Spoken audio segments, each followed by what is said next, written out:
봉독하도록 하겠습니다.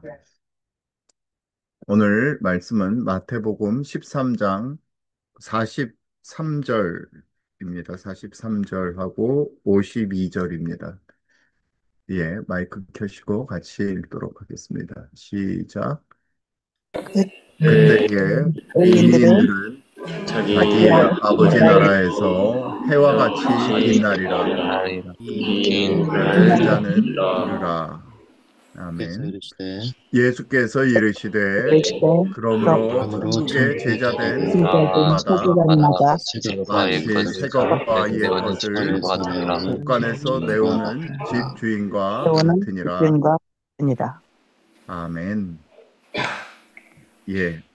우리 마태복음 13장 43절은 우리 가라지의 비유를 말씀하신 다음에 어, 마지막에 이렇게 얘기를 하십니다. 41절에 보면은 40절에 보면 그런즉 가라지를 거두어 불에 사르는 것 같이 세상 끝에도 그러하리라.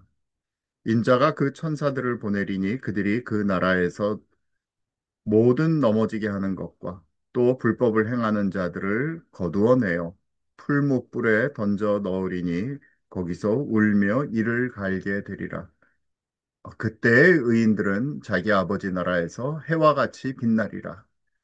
귀 있는 자는 들으라. 이 말씀을 하시고 그 다음에 천국은 밭에 감추인 보화와 같다. 그래서 사람이 이를 발견하면 이를 숨겨두고 기뻐하여 돌아가서 자기의 모든 소유를 팔아서 그 밭을 산다. 천국의 가치가 이렇다. 그리고 진주를 하나 좋은 진주를 발견하니까 그 진주를 자기가 가진 모든 소유를 팔아서 그 진주를 산다. 또 한 가지 비유가 있습니다. 바다에 그물을 치고 각종 물고기를 모으는 그물과 같다. 천국은. 그래서 거기서 그 그물을 끄집어낸 다음에 좋은 것은 그릇에 담고 못된 것은 내버린다. 그리고 마지막에 말씀하신 것이 바로 이 세상 끝에도 이렇다. 천사들이 와서 의인 중에서 악인을 갈라내어 낼 것이다. 이 모든 것을 이제 깨달았느냐? 그러니까 제자들이 그렇습니다. 그러니까 그러므로 천국의 제자된 서기관마다 마치 새 것과 옛 것, 한국말에는 새 것과 옛 것 그랬는데 우리 영어에는 새 보물과 옛 보물을 그 곳간에서 내오는 집주인과 같다. 그렇게 말씀하십니다. 오늘 이 말씀이 다 여러분들에게 복된 말씀으로 임하기를 축복합니다. 아멘. 예. 오늘 제가 여러분들과 함께 나누고자 하는 주제는 좀 제가 달아났지만 너무 거창한 주제입니다. 신냉전 세계 질서의 변화와 화폐 혁명, 금융 대혁명 그랬다가 제가 화폐 혁명 그렇게 붙여 보았습니다. 지난주에는 제가 이제 1945년 이후에 세계 질서가 미국에 의해서 어떻게 바뀌어왔고, 이제 오늘 얘기는 본격적으로 좀 더, 우리가 어떤 세상에 살고 있는가 하는 점을 여러분들과 나누도록 하겠습니다. 이 트럼프 대통령이 뭔가 사인을 한, 이 트럼프 사인을 하신, 요 무슨 문서가 있죠. 이거는 올해 1월 23일 날 미국은 앞으로 전략적으로 암호화폐를 비축하겠다. 암호화폐는 미국의 전략 자산이다. 그렇게 지금 선포하고 있는 것입니다. 그래서 여기에는 비트코인과 이더리움이라는 그런 이 암호화폐가 미국이 가지고 있는 여러 가지 전략 자산이 있을 거 아닙니까? 뭐 핵무기도 있겠죠. 그것처럼 비트코인과 이더리움이 암호화폐의 그 전략적인 비축 자산이다라는 것을 보여주고 사인을 하는 그 장면입니다. 뭔가 많이 이상하죠. 예. 이런 시대를 우리가 살고 있는데 우리가 이걸 어떻게 좀 바라볼 수 있겠는가 하는 그런 점을 여러분들과 나누도록 하겠습니다. 근데 오늘 12월이 되니까 12월에 대한민국에서 나누어야 될 주제가 아주 많더라고요. 그래서 오늘 말씀드린 이 거창한 제목과는 달리 어디까지 나갈 수 있을런지는 모르겠고 아마 신냉전까지 갈 수 있지 않을까 생각이 됩니다. 근데 오늘 12월에 여러 가지 역사가 있기 때문에 그 역사를 좀 보면서 나가도록 하겠습니다. 우리 이틀 전이죠. 잘 알듯이 윤석열 대통령의 계엄 선포 1주년이었습니다.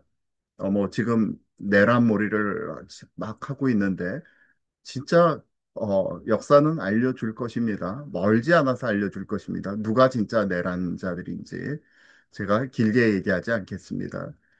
그리고 12.12 사태라는 게 1979년에 있었습니다. 이게 굉장히 또 중요한데 지금은 이게 완전히 이전 전두환 대통령의 그 장군 시절의 군사 반란으로 지금 완전히 잡혀 있습니다.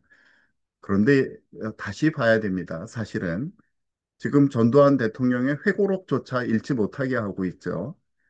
김일성의 회고록은 읽게 하는데 많은 부분 다시 나왔는데 새카맣게 지워버렸습니다. 왜 지웠을까요? 이 부분에서 먼저 저희가 시작해야 됩니다. 12.12 사태는 뭐랑 연관이 되어 있는 거냐 하면 박정희 대통령 시해 사건하고 연관이 되어 있는 것입니다.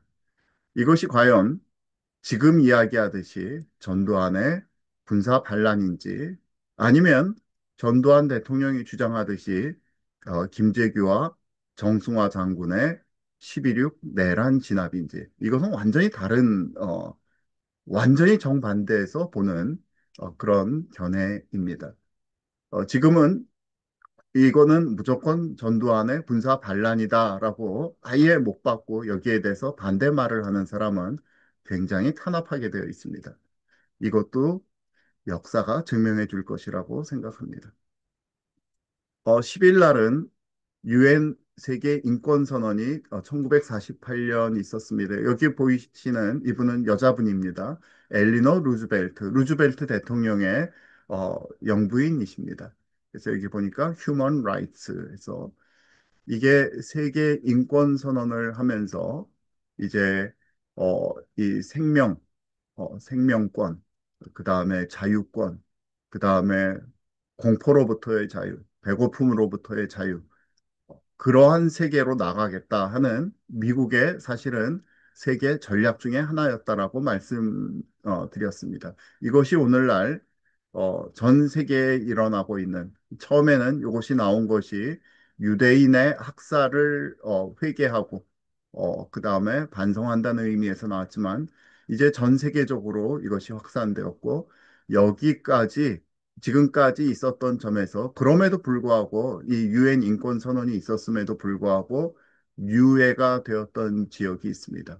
그 지역이 바로 현재의 공산권입니다.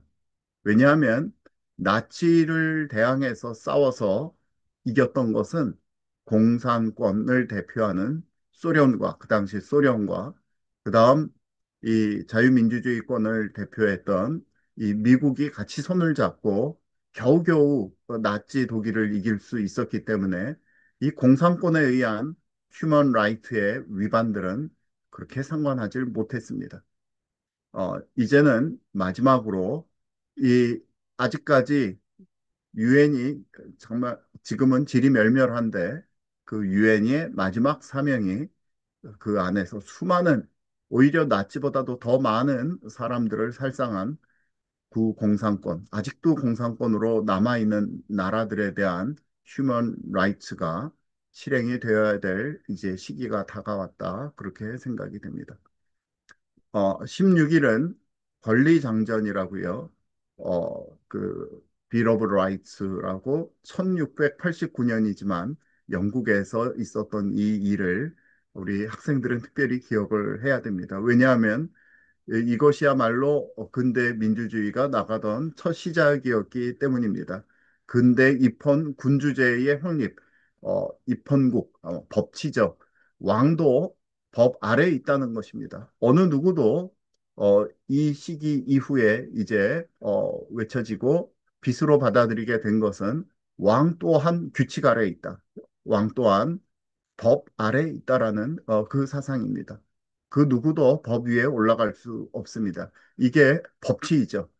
따라서 법치는 어떠한 사람도 서로 다른 대우를 받을 수 없습니다. 어떤 사람은 똑같은 헌법 아래 감옥에 들어가 있고 어떤 사람은 헌법 아래 대통령에 있으면 안 되는 거죠. 같은 법치 아래 있어야 되는 것입니다. 이것이 굉장히 중요한 것입니다. 이게 인류사적인 것이죠. 또 우리나라에서 잊을 수 없는 일은 어, 12월 22일에서 25일 메로디스 빅토리호의 생명의 항해가 있었습니다. 우리가 잘 알고 있는 이 철수 흥남 철수에서 북한 피난민 요 배에 14,000명 플러스 5명, 플러스 5명은 요 사이에 새로 태어난 아기들을 이야기하는 것입니다. 오늘은 주로 이 이야기를 하도록 하겠습니다. 어, 먼저 윤석열 대통령께서 지난 1년 전에 했던 계엄 선포문입니다.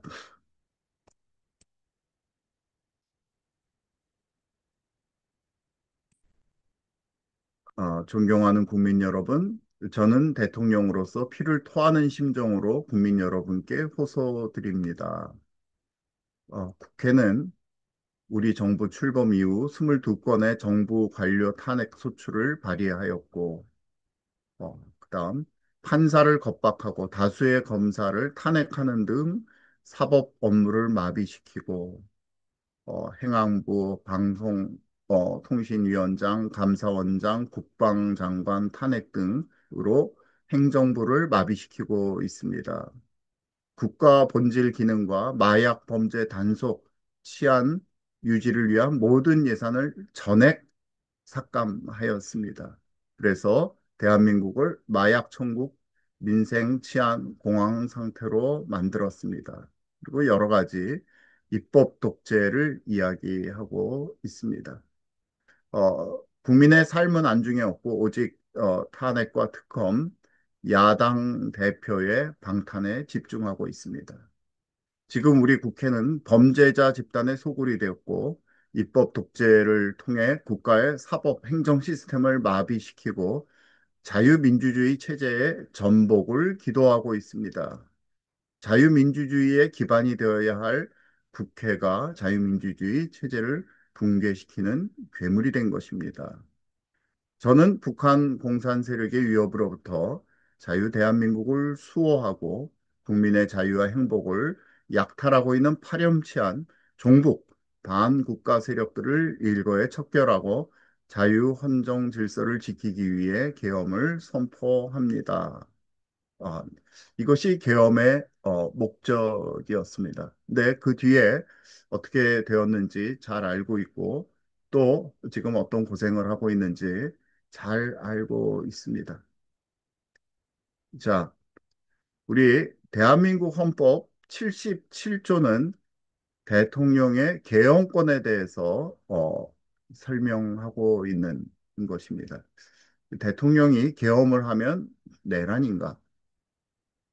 트럼프 대통령은 몇 번의 계엄을 그 사이에도 했죠.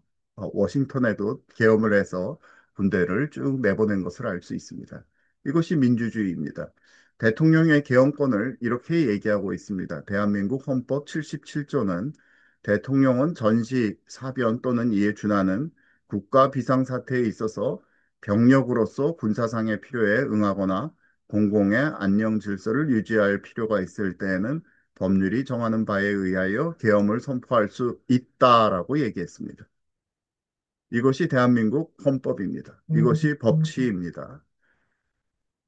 그리고 계엄을 선포한 때에 대통령은 지체 없이 국회에 통고하여야 한다. 통고했죠. 그것도 없었다고 그랬는데 전부 거짓말을 했죠. 헌법재판소부터 그리고 어, 이 총리까지 전부 이번에 다 나왔죠. 이, 그 얘기한 것이 그리고 회의를 한 것도 그리고 국회가 제적의원 과반수의 찬성으로 계엄의 해제를 요구한 때에는 대통령은 이를 해제하여야 된다. 한 3시간 만에 해제를 했죠. 자, 이것이 법입니다. 이 법이 지켜지고 있는 것입니까? 누가 내련 세력입니까? 누가 내란 세력입니까? 이것도 아까 초반에 말씀드렸듯이 결국은 분명하게 명명백백히 밝혀질 것입니다. 이번에 계엄 1주년 담화문을 옥중에서 내셨습니다.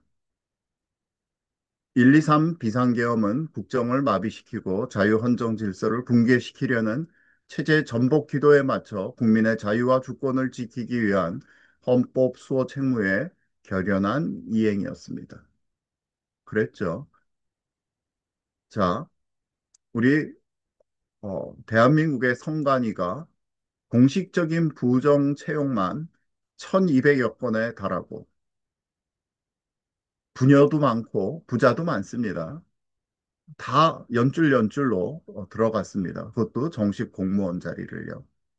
투 개표의 해킹이 모두 가능한 것으로 파악되는 등 이것도 증명이 된 것이죠. 안기부가 증명을 하였습니다. 선관위의 공정성은 심각하게 위협받고 있었습니다.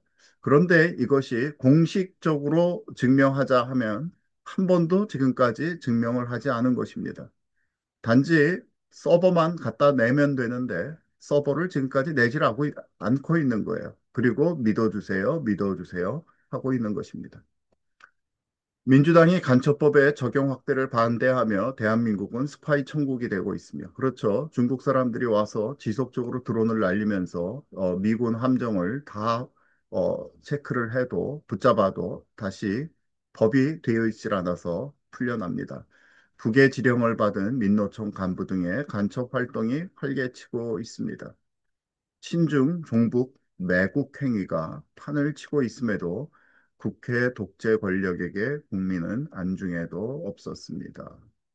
그래서 자유민주주의 헌정 질서를 바로 세우고자 했습니다. 그 얘기를 하고 있으십니다. 자, 우리는 입법 독재에 이어 검찰청 해체, 4심제, 3심제였는데 대법관 증언을 통한 사법부 장악, 대법원장 탄핵 협박, 내란 전담부 재판 설치. 이게 웃기는 얘기죠. 자기들이 기소를 하고 자기들이 재판을 하겠다 이야기입니다. 등 사법의 독립마저 무너뜨리는 독재의 폭주와 법치의 붕괴를 보고 있습니다. 헌정 질서의 파괴가 눈앞에 나타나 있습니다. 지금은 불의하고 부정한 독재에 맞춰 똘똘 뭉쳐야 될 때입니다. 국민을 짓밟는 정권의 레드카드를 함께 꺼내 주십시오. 하나 되어 전진해 주십시오. 지금은 대한민국의 자유법치 주권 수호를 위해 다시 일어나야 할 때입니다. 저를 밟고 일어서 주십시오. 이 나라는 주권자인 국민 여러분의 것입니다. 예. 지난 이틀 전에 서울구치소에서 이런 담화문을 말씀하셨습니다. 오늘 아까 메로디스 빅토리 호의 이야기를 같이 좀 하겠다라고 말씀드렸습니다. 이게 진정한 6.25의 전쟁의 의미이기 때문입니다. 왜 우리가 싸우는가? 그것은 바로 생명을 구원하는 그 싸움 가운데 우리가 의의 전사로 부르심을 받았기 때문입니다. 이 사진은 1950년 11월 23일 추수감사절을 보고 있습니다. 장진호라고 들어보셨을런지 모르겠어요. 장진호 철수작전 장진호라고 저 함경도에 있는데요. 거기 남단에 하갈루리라는 데가 있습니다. 하갈루리 교회에 이인선 목사님과 사모님 그리고 미해병 오연대장 레이먼드 머레이 중령이시고 올랜도 잉볼스테드 군목이십니다. 예, 천막에서 초대를 했는데 이때 이분이 우리나라와 교회를 해방시켜 주셔서 감사합니다. 이 일제시대 때보다 더 많은 핍박을 지난 3년 동안 받으셨던 거예요. 그래서 이렇게 천장도 다 뜯어진 이 교회에서 어떻게 하면 하갈루리 교회를 이제 다시금 재건하고 회복시킬 수 있을까?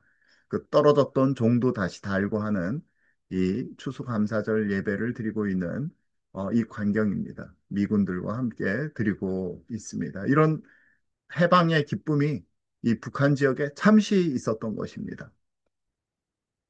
그런데 얼마 지나지 않아 가지고 사실은 저기 그 두만강까지 압록강 근처까지 다 갔었는데 그때까지 이 유엔군이 몰랐던 거예요. 중공군이 이미 30만 명이 내려와 있었습니다. 특별히 이 장진호 지역은 이 호수 지역이 이 낮고 이 옆에 주위는 전부 산이기 때문에 요 안에 들어가 있으면 도간에 든 쥐처럼 그런 꼴이 된다. 그런 지역인데 그 지역에 수많은 중공군들이 매복해 있는 상태였습니다. 그래서 이제 이 1950년 11월 27일 이때 바로 추수감사절 때죠. 그때부터 12월 11일까지 여기가 이제 장진호고, 여기가 동해입니다. 동해. 여기가 흥남이고, 이 흥남까지 이렇게 철수하는 아주 놀라운 작전을 벌였습니다. 놀라운 작전을 벌였는데, 이 당시 얼마나 추웠는지 평균 매일매일 날씨가 지금 조금 추워지니까 저도 굉장히 추운데, 영하 25도에서 28도였습니다. 영하 25도에서 28도였고, 최저 기온이 영하 38도까지 내려가는 아주 강추위였던 그런 때였습니다. 제대로 된 방한복도 많이들 갖추지 않고 있었을 때였습니다. 그런데 여기서 기습적으로 요 X한 요 검은 것이 다 중공군입니다. 중공군인데 이 당시 미군과 우리나라 카투사는 초반 당시에는 약 15,000명 나중에 이 막 더 투입이 되면서 최대 3만 명 정도의 군인이 있었고 이 중공군은 당시 12만 명이 매복해서 공격을 했던 것입니다. 이때 그러나 몰살당하지 않고 용감하게 싸워가지고 흥남 철수까지 이루어내는 아주 어려웠던 6.25의 가장 힘들었던 그 전투고 가장 추운 전투로 기억되고 있습니다. 여기 보면 미 해병들이 하룻밤에 쓰러져 가지고 이렇게 많이들 전사한 장면이 나옵니다. 근데 너무 추워 가지고 땅이 파지질 않는 거예요. 그래 가지고 얼은 시신 자체를 그대로 위에다 두고 나중에 후퇴할 때 차에 그대로 실어서 왔던 장면을 보여줍니다. 이런 사진이 얼마나 많이 남아 있는지 모릅니다. 이거는 이제 그 아까 얘기했던 뭐 하갈우리라든지 요 밑에 있는 여기 하갈우리가 있죠. 거기에서 고토리까지 오면서도 엄청나게 많은 그 이 저기 침략을 당하는데요. 이 오고 있는 이 병사들의 모습을 당시 사진을 찍은 것입니다. 흥남 철수는 1950년에서 1950년 12월 1일에서 12월 24일까지 크리스마스 전날까지 있었습니다. 여기 보면 여기가 동해고요. 흥남에 이 아주 거대한 비료 공장이 있었죠. 공장이 있었고 여기에 이제 함흥이 있었죠. 흥남 함흥. 이렇게 방어선을 쭉 쳤습니다. 이 바깥에는 한 10배 정도의 중공군이 있었습니다.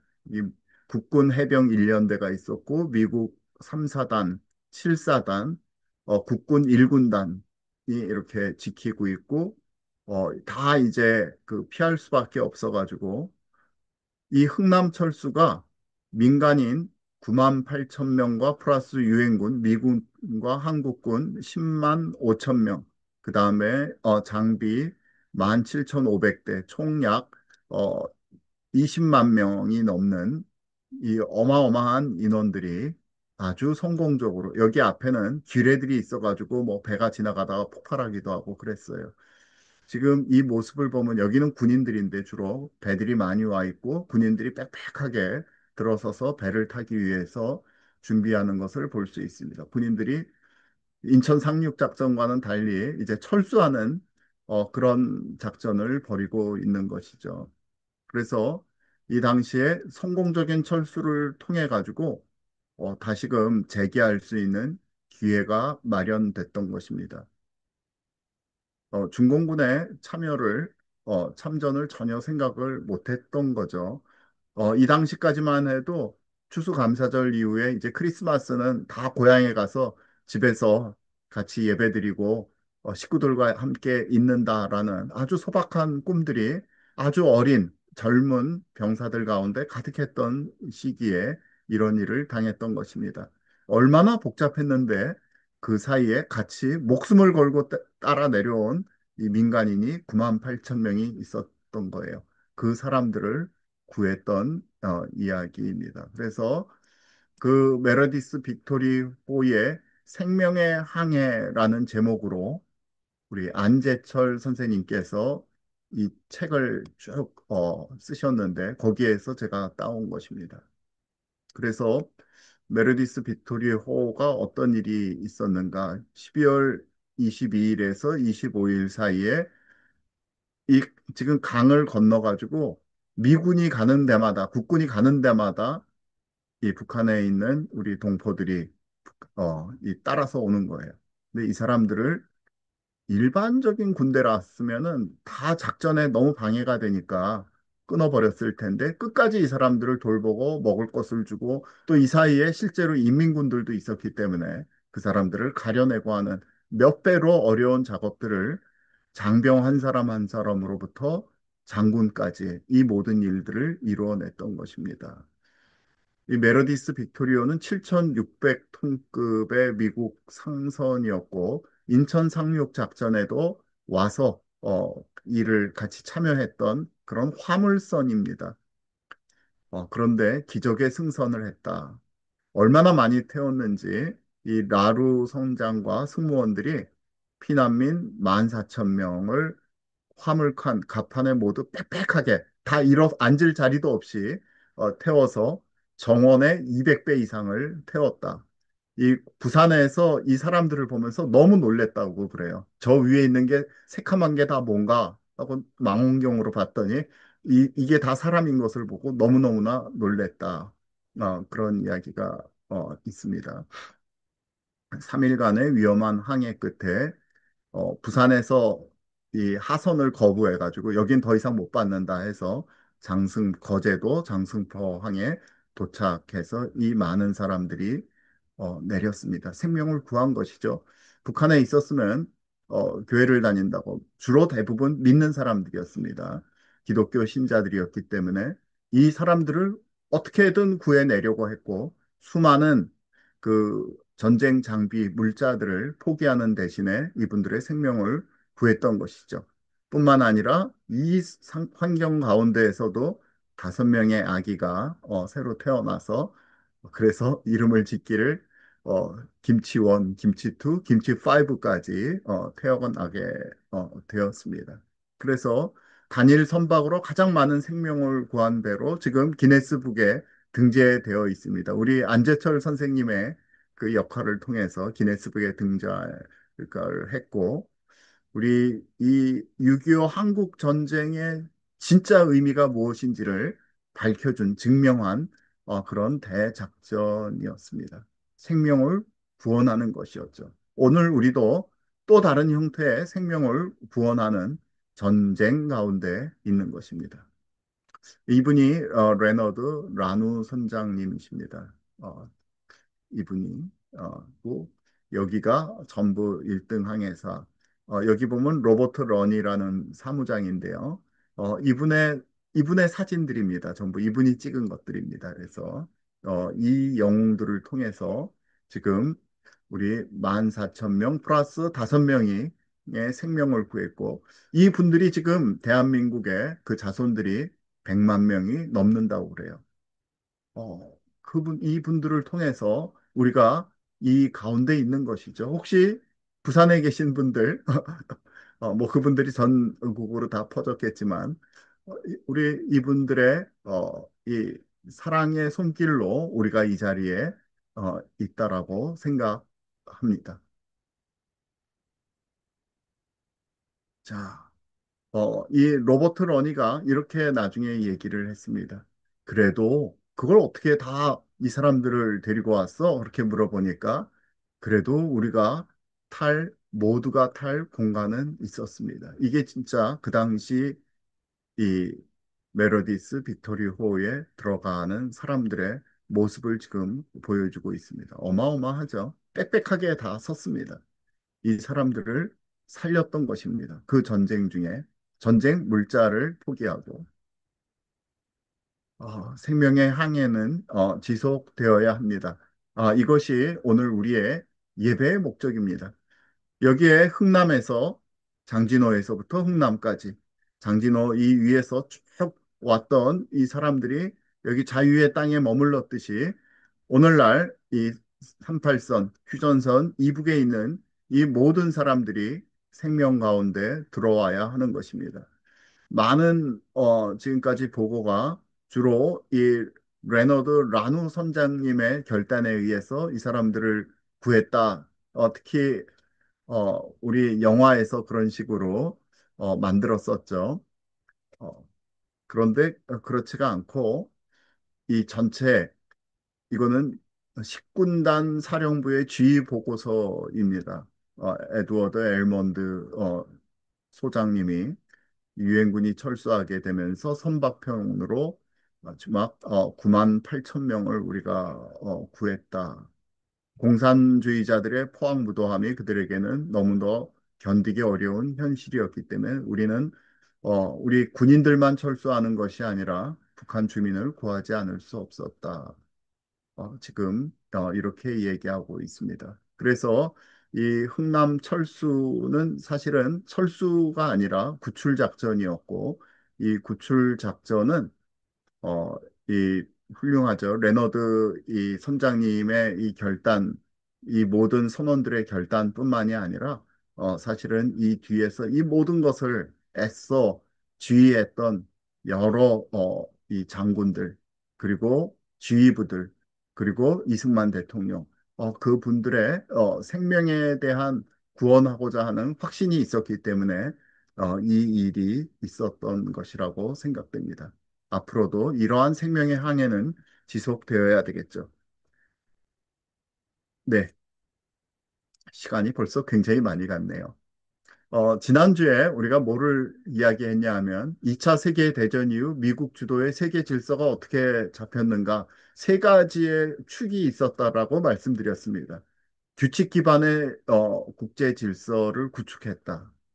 그게 뭔데? 그러면 그것은 바로 유엔 체제라는 것, 국제 연합을 설립하고 집단 안보와 주권 평등 원칙에 기반한 그래서 그 이전처럼 피지배국가, 지배국이 있는 그런 제국주의가 아니라 그 제국주의를 부셨다고 그랬죠. 그래서 이 유엔을 설립하면서 얼마나 영국을 핍박했는지 모릅니다. 미국이. 제국주의를 없애고 수많은 나라들이 독립을 했죠. 그래서 경제적으로는 브레턴 우즈 체제를 통해 가지고 국제 통화기금, 국제 개발 부흥 개발 은행 같은 것들을 설립을 해서 달러가 전 세계의 기축 통화가 됐다라고 말씀드렸습니다. 그리고 또 한 가지 기둥은 자유민주주의와 시장 경제의 확산입니다. 바로 이념적인 토대를 개인의 자유와 인권과 자유시장 경제 체제로 모든 나라들을 이렇게 만들면 더 이상 싸우지 않겠다, 전쟁이 없겠다, 그렇게 생각을 했던 것입니다. 그리고 또 한 가지는 그 당시 소련이 블록을 쌓고 있었기 때문에 똑같이 북대서양 조약기구 나토를 만들고 뭐 이쪽 극동에서는 한미 상호 방위 조약이라든지 필리핀과 또 일본과 그런 비슷한 조약들을 맺었습니다. 세 가지의 그 큰 필러 기둥이 있었다라고 말씀드렸습니다. 그러다가 바로 그런 전략이 맞아가지고 소련이 해체가 됐죠. 90년에 해체가 됐습니다. 그리고 급속한 세계화가 진행이 되었습니다. 시장 자본주의의 전면적인 승리, 확산이 되었죠. 이념적인 해방이 되었습니다. 이제 공산주의는 없다. 사실 남아 있었지만 이제 우리가 승리했다. 그래서 전 세계의 자유시장 시스템이 보편화되었습니다. 이것은 공산주의 이념을 이겼다라는 승리의 의미입니다. 그래서 이때부터 점점 국가 경제 통제 시스템들은 약화가 되면서 모든 것이 민영화가 되었습니다. 모든 것이 민영화가 되고 규제 완화가 되면서 이 당시에 90년 이후에 우리나라도 전 세계를 이제 돌아다니는 그 세계화의 물결에 따라서 해외여행도 자유화가 되었던 것입니다. 그전에는 해외를 함부로 못 나갔어요. 못 나갔는데, 지금은 뭐 마음껏 나갈 수가 있죠. 그 다음에 신자유주의적인 정책이 확산됨에 따라서 개발도상국에게 개방해라, 너희 개방하고 긴축 필요할 때 언제든지 해서 세계화의 경제적인 틀 가운데 똑같이 같이 나가자 하는 이런 급속한 세계화가 진행이 되었습니다. 두 번째로는 국경 없는 생산 시스템을 구축하게 됐죠. 이거는 공급망의 세계화입니다. 이전에는 모든 생산, 그 다음에 소비를 한 나라, 자국에서만 그 일을 했다면 이제는 글로벌 공급망이 폭발적으로 성장했습니다. 그러니까 중국이라든지 동유럽 등 가난한 나라는 거대한 노동시장이 아주 싼 값으로 있었기 때문에 대기업들이 생산 비용을 최소화하기 위해서 여기다가 전부 생산 기지, 공장을 지었죠. 그리고 거기서는 아주 싼 값에 좋은 물건들을 생산해 낼 수 있었습니다. 그러니까 급격하게 중국과 동유럽이 발전할 수 있었던 것이죠. 특별히 중국은 세계의 생산 기지 공장이 되었습니다. 너나 나나 할 것 없이 수많은 기업, 이 당시 한국의 기업들도 중국에 공장을 무지하게 많이 지었죠. 그리고 가장 저렴한 곳에서 생산하고 가장 비싸게 팔리는 곳에서 판매하기 시작했습니다. 그래서 글로벌 가치 사슬을 구축했고 효율성을 극대화함으로써 이 재화를 가장 많은 돈을 얻고자 하였습니다. 그리고 이 당시에 이제 각 나라마다 무역 장벽이 있으니까 그 무역 장벽을 없애기 위해서 WTO라는 것을 만들었고 세계 무역 기구에 이제 많은 나라들을 불려들여서 서로 간에 공정한 룰 가운데 무역을 할 수 있도록 그리고 거기에 미치지 못하는 나라도 불러들였는데 그것이 특별히 중국입니다. 중국은 WTO에 들어갈 자격이 없음에도 불구하고 특별한 자격을 부여하고 또 개발도상국에 지위를 줌으로써 아주 많은 이익을 얻을 수 있도록 그래서 중국이 굉장히 급속하게 성장할 수 있도록 도왔던 것입니다. 그 다음 세 번째 이 세계화의 진행 중의 특징이 IT가 그때부터 혁명적인 발전을 하게 됩니다.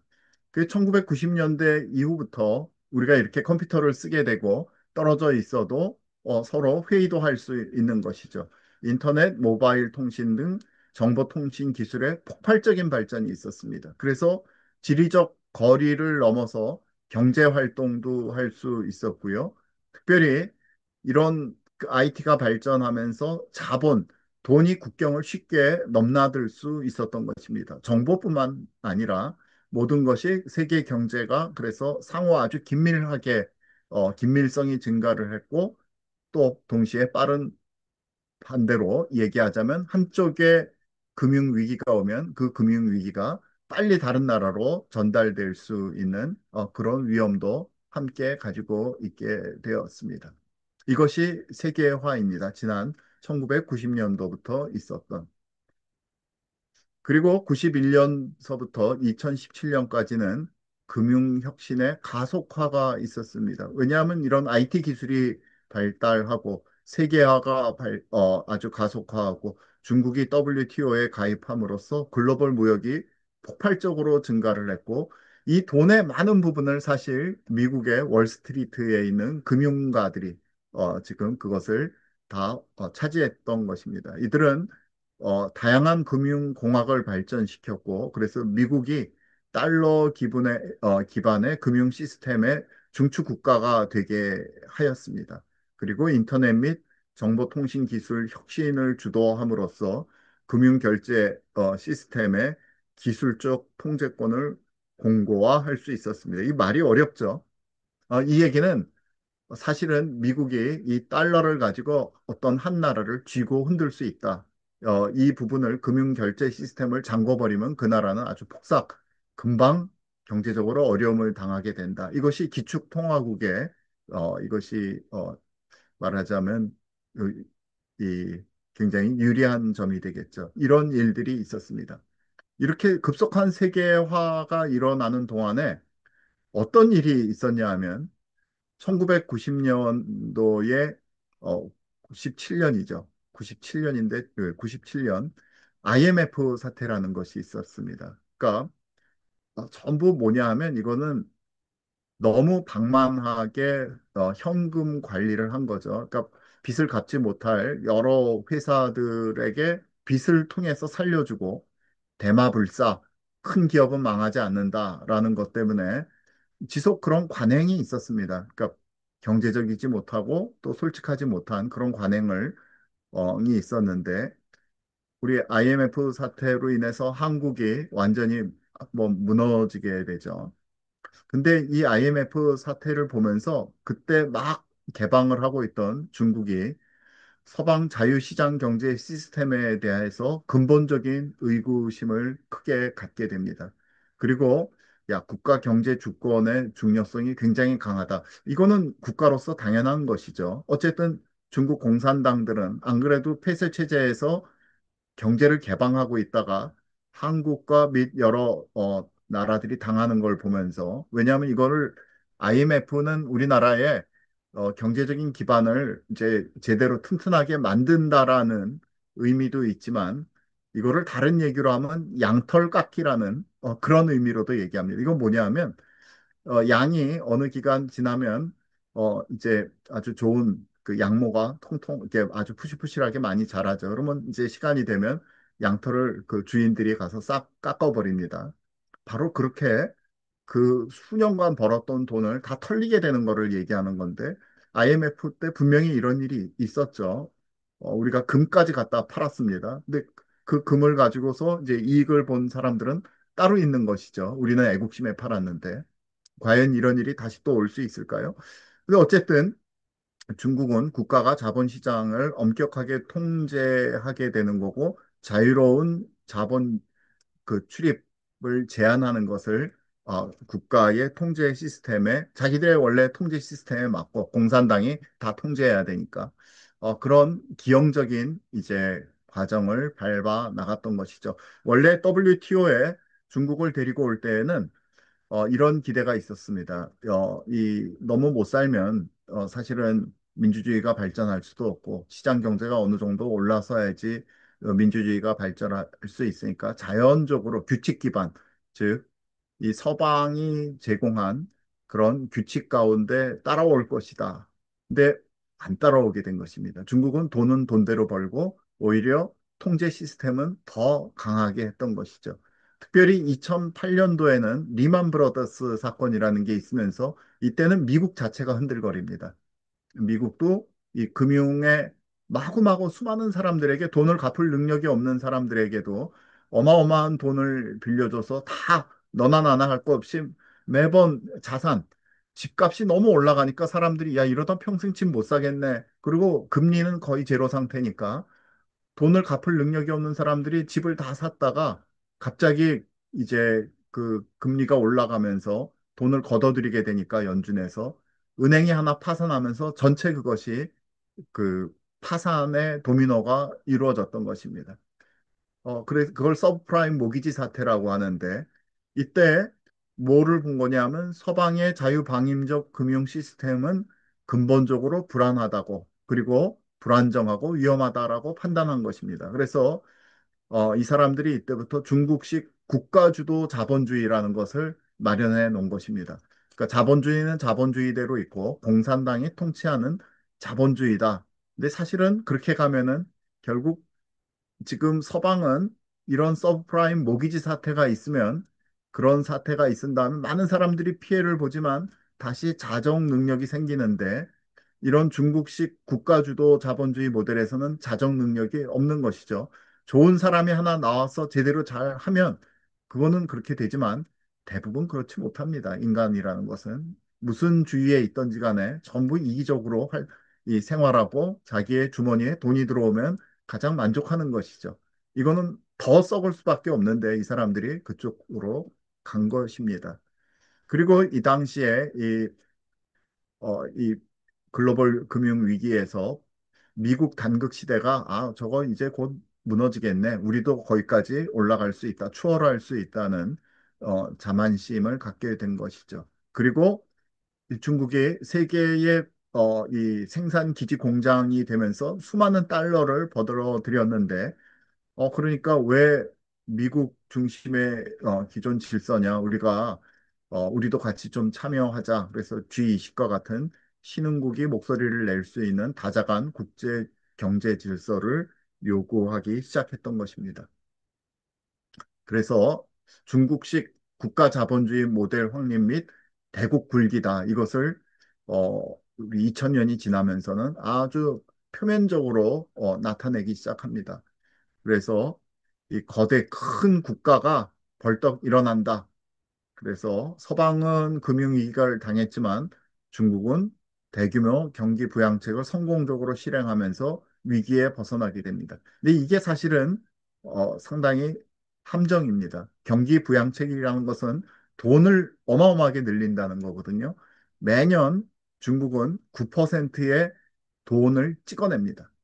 그러니까 내가 가만히 가지고 있으면 9%씩 돈이 줄어드는 거예요. 이것이 피아트 머니, 그러니까 법정 화폐에 이게 굉장히 우리가 모르는 비밀이죠. 어쨌든 시진핑 집권 이후 중화 민족의 위대한 부흥을 내세우며 미국의 대등한 패권국으로 우리는 가겠다라는 이 야심을 가속화하게 됩니다. 또한 기술적으로도 독립을 추구해서 수많은 기술을 뭐 배우기도 하고 탈취하기도 하고 훔쳐오기도 하죠. 우리나라에서는 수많은 기업들이 중국에 들어갔다가 기술만 몽땅 뺏기고 알몸으로 쫓겨났었습니다. 수많은 세계 기업도 같은 이 그 처지가 되었었죠. 그리고 중국이 힘이 생기니까 곧바로 일대일로 와 남중국해 인공성 건설 등을 통해서 경제적 군사적인 영향력을 본격적으로 해외로 확장하기 시작합니다. 이때부터 미국이 저거 그냥 두면 안 되겠는데 안 되겠는데 하면서 그때 2000년대 초에는 전략적인 경쟁자로 공식 규정을 하고 이제 신냉전기가 들어가는 것이죠. 그래서 이 미중 지금 신냉전기에 있으면서 우리나라 자체는 이전에는 어, 우리가 중공이 오늘 그 아까 메르디스 빅토리호에서 싸웠던 것은 중공하고 싸운 전쟁입니다. 우리 6.25가 북한 인민군하고만 싸운 것이 아니라 인민군하고는 어, 인천 상륙 작전 이전까지 싸웠고요.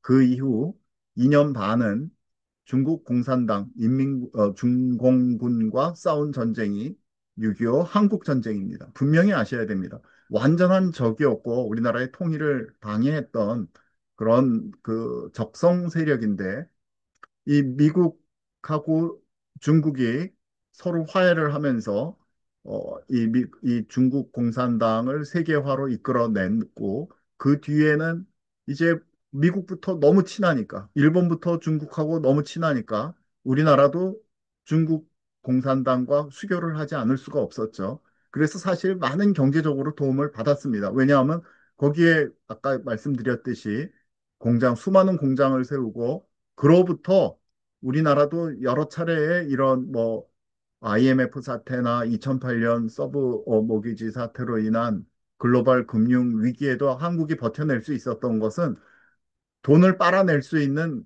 그 곡간이 있었던 거예요. 그 곡간 역할을 중국이 했던 것입니다. 그래서 한국이 그 세계 경제에 아주 빠르게 우리 2000년까지 성장할 수가 있었던 것입니다.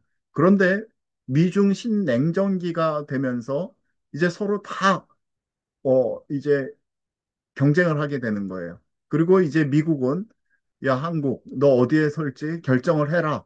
그러는데 이미 한 지난 2, 30년 동안에 중국과 교류를 맺으면서 수많은 이득을 본 특권층들이 생겼던 것입니다. 그것이 오늘날의 친중파이고, 오늘날의 여당이고, 오늘날의 야당 중 반 이상 되는 세력인 것이죠. 그 사람들은 중국과 아주 깊은 연관성을 맺고 있는 사람들입니다. 자, 그런데 이제 시대가 바뀐 것이죠. 한국은 어느 쪽에 서야 될런지. 그래서 이전에 있었던 정권들 중에서는 우리는 운전자 역할을 하겠다, 중간자 역할을 하겠다. 근데 그것은 말이 안 되는 것이죠. 그것은 어떤 나라가 할 수 있는 것이냐? 1차 세계대전 때의 승정국이었고, 그 당시에 패권을 차지했던 영국과 같은 나라만이 중간자 역할을 할 수 있는 것입니다. 중립국은 불가능한 것이죠. 특별히 패권이 부딪히는 곳에서는. 자, 근데 2017년부터는 군사적, 이념적 대립뿐만 그렇게 하는 것이 아니라 과거 냉전처럼 미국과 소련의 관계처럼 실제 경제, 기술, 가치 체계 등 전방위적인 영역에서 글로벌 리더십을 두고 충돌하는 것을 이야기합니다. 그래서 이 미국이 중국을 경제하기 위해서 2018년 트럼프 제1기 행정부에서는 관세를 그때도 전쟁을 시작을 했고 그 뒤에 트럼프를 반대해서 나왔던 이 바이든 행정부도 신기하게도 똑같이 기술 패권을 지키기 위해서 어, 지속적으로 중국을 견제하였습니다. 그리고 동맹국 중심의 블록화 전략을 더 강화했죠. 미국은 서로 간에 경쟁하는 민주당과 공화당이 그런 부분에서는 대외 정책에 있어서는 큰 차이는 없는 것을 볼 수 있었습니다. 신냉전기에는 제가 오늘 여기까지밖에 못할 것 같아요. 어, 예. 구냉전 시대랑 이렇게 서로 다른 점이 뭐냐 하면 구냉전 시대에는 완전히 이렇게 그 철의 장막으로 갈라졌었습니다. 군사력, 이념의 싸움이 아주 치열했었죠. 그렇지만 이 냉전 시대에 이 냉전을 통해서 사실 대한민국은 발전할 수 있었던 것입니다. 침략이 없었죠. 그런데 이 화해 시대에 와서 신냉전 시대에는 기술, 경제, 공급망, 금융 표준을 가지고 싸우는 시대가 되었는데 이때에는 이미 미국도 그렇고 우리 자유민주주의 이 국가 내 특히 한국은 중국의 바로 옆에 있기 때문에 수많은 친중공 분자들이 들어와 있는 것입니다. 우리나라 전체 아래서부터 위에까지 모든 대학에서부터 대학 교수뿐만 아니라 수많은 학생들서부터 중국에서 들어와 있죠. 근데 그 사람들이 자유로운 사람들인가? 그렇지 않습니다. 문제는 중국은 경제적으로는 이 시장 경제를 취하고 있는 것처럼 보이지만 모든 한 사람 한 사람을 통제하고 있는 통제 시스템이죠. 그래서 우리나라에도 이미 밝혀졌듯이 그걸 수사를 안 하는데 지금 중국 공산당에 지금 경찰들이 들어와 있는 것이에요. 그런데 그것을 우리가 두고 보고 있는 그런 어리석은 그런 상태에 머물고 있습니다. 어쨌든 경제 관계는 이전 냉전에서는 거의 단절되어 있었는데 지금은 높은 상호 의존성 때문에 완전히 끊을 수가 없는 것입니다. 지난번에 히토리를 가지고 크게 한번 싸움이 있었죠. 히토리를 뭐 이제 할 때는 우리한테 허락을 맡아라라고 중국이 얘기를 하니까 미국에서 그래? 그러면 10배의 관세를 더해주지. 그렇게 말은 서로 험악하게 했지만 지금은 아주 디커플링, 완전히 끊어진다기보다도 디리스킹, 그 서로 간의 리스크를 줄이는 정도. 왜냐하면 너무 깊은 경제적인 상호 의존성이 있기 때문입니다. 이전에는 주로 핵무기를 가지고 군사적인 그 무기, 우주 개발 등을 놓고 싸웠다면 지금은 반도체, AI, 5G, 6G, 디지털 통화 이런 걸 가지고 기술과 경제의 전쟁인 것입니다. 그래서 이 한국의 위치가 굉장히 중요합니다. 한국은 이러한 기술을 가지고 있는 것이에요. 그래서 이 양쪽 진영에서 필요한 나라가 반드시 이 나라는 우리 편이 돼야 되는데 라고 특별히 미국에서 여기는 우리가 골라도 되고 버려도 되지 않은 나라가 아니라 우리는 우리에게 이 한국의 존재는 필수적이야. 한국이 없으면 절대로 안 돼라는 그런 위치에 지금 끝까지 그 위치를 고수해야만 우리가 살 수 있는 것입니다. 그리고 그런 위치를 가지고 기술을 뺏기지 않아야만 이 중국 공산당의 은밀한 침략으로부터도 우리가 살아날 수 있는 것이죠. 자, 이 신냉전기의 특징은 이렇습니다. 다음 주에 말씀드릴 것은 패권 유지의 핵심은 돈이다. 화폐이다. 이 모든 나라가 그랬습니다. 어, 기축 통화를 가져야지만 이 통화를 가지고 전 세계를 주무를 수가 있는 것이죠. 개인도 돈이 있는 사람, 단체도 돈이 있는 단체가 힘이 있죠. 국가 간에도 마찬가지입니다. 기축 통화는 세계가 믿고 쌓아두는 화폐입니다. 이것이 있어야지만 전 세계를 자기가 헤게모니를 가지고 좌지우지할 수 있는 것이죠.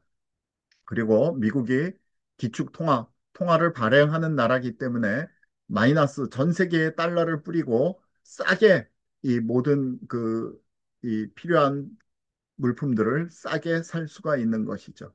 그러나 기축 통화가 과도하게 발행될 때는 역시 신뢰도가 붕괴되고 이 화폐 신뢰도가 붕괴되면 패권이 붕괴된다.